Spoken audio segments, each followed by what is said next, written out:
Yan na naman siya. Mahuli-huli ko lang talaga yan. Malilintikan talaga yan sa akin.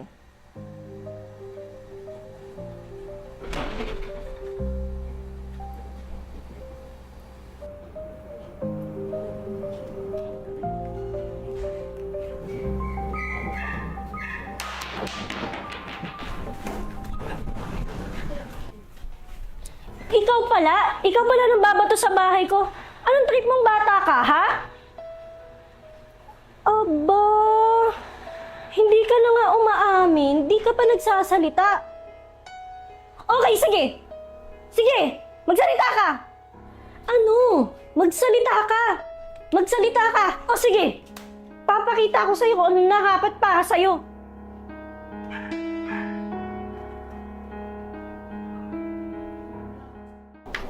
Hoy! Anong ginawa mo sa kapatid ko, ha? Wow ha? Ilang araw nang binabato ng kapatid mo yung bahay ko, tapos ikaw pa yung galit? Sana kinausap mo muna, hindi yung tinulak mo agad. Hindi nga umaamin eh. Hindi nga nagsasalita, tas aasahan mong kalmado lang dapat ako? Tsaka, pangangalan mo kaya yung kapatid mo? Sabi mo sa mga magulang mo, pangangalan yung kapatid mo. Tinuruan kami ng magulang namin ng magandang asal. Hindi mo alam kung ano yung pinagdaanan ng kapatid ko.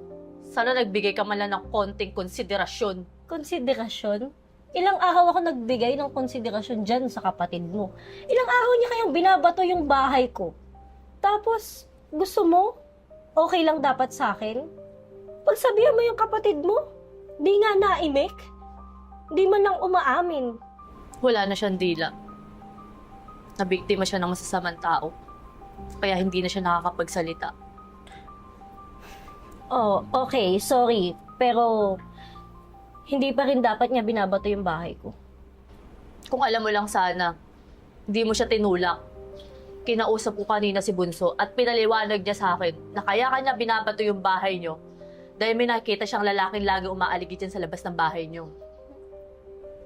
Ano? Yun lang yung sasabihin ko. Kaya kung ako sa'yo, tumawag ka na ngayon ng polis. Babalikan ko na yung kapatid ko sa iniwan kong umiiyak.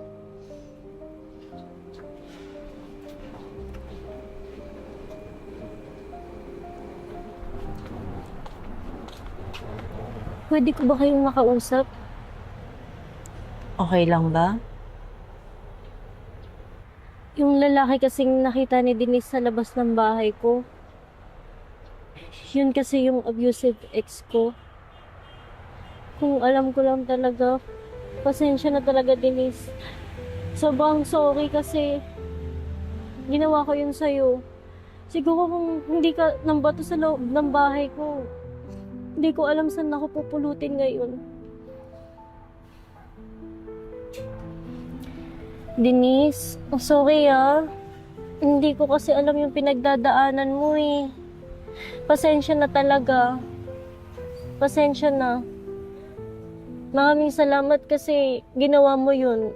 Utang na loob ko talaga sa'yo buhay ko.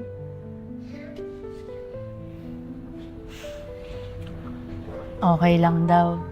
Naiintindihan niya. Maraming salamat, Denise. Pasensya na talaga, be. Wala lang kaso yun. Hindi naman natin alam yung mga pinagdaanan ng bawat isa eh. Kaya sana maging marespeto tayo at mapag-unawa sa bawat tao. Sorry, Denise.